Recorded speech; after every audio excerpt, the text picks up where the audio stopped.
So a few nights ago, I saw Don't Breathe, and it was alright. It was alright. Movie's basically about these three little dipshits who decide to rob a blind guy and get more than what they bargained for. Basically, that's basically it. To be perfectly honest, I only had an okay time watching it. Yes, there are many thrills and there's a lot of suspense, but then you think about it for a while, and then you come to the conclusion that if the lead character wasn't blind, this movie wouldn't even be half as suspenseful, because all the thrills hinge on the sole fact that Stephen Lang can't see. But also the way his blindness was utilized was kind of dumb, because there's one scene where the kid damn near runs right into him while he's walking down the hallway, and he just like goes right past him, like, here's Stephen Lang, here's the kid, and this is how close he got up to him until he moved the other way.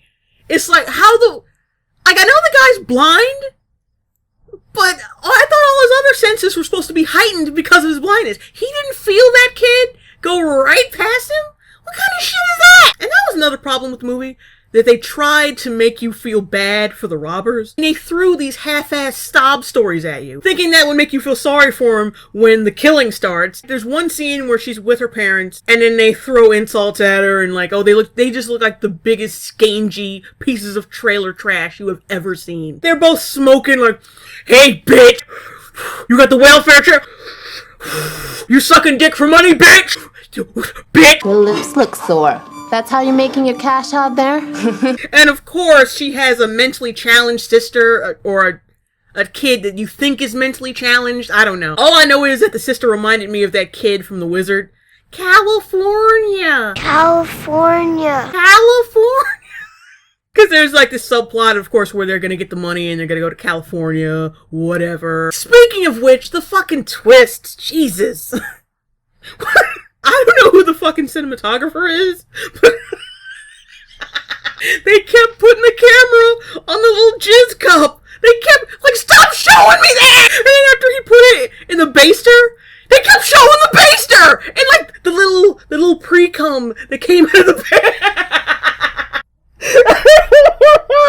Anyway, I think the twist was manufactured also to make you feel sorry for the robbers, because it was just so convoluted and out of nowhere. I mean, Stephen Lang's logic comes right out of the Saw movies. I've never raped anyone.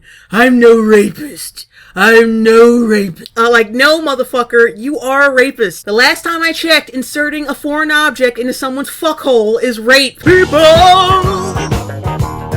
Turkey basted! Plus the acting, I think the only really good acting comes from Stephen Lang. But the rest of the cast, like Jane Levy, she looks like she's falling asleep on camera when she's not acting terrified. And then there's the friend zone guy who's about average. And then there's the guy who plays the douchebag who is terrible. Rumor is this guy is sitting on at least $300K. Boom! So I'd give the movie about a 2.9. Can't get it to 3 stars because it's just, I mean, I'm not discouraging people from seeing it.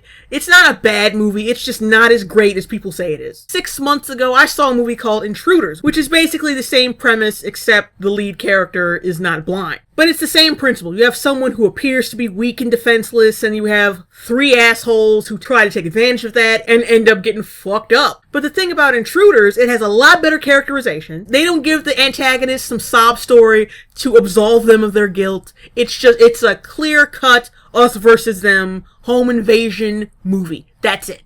I mean, there are some things one movie has that the other doesn't, yeah, but I still think Intruders is the better movie. Sorry, but I welcome all film geek douchebags to tell me how wrong I am in the comments section. Turkey basting!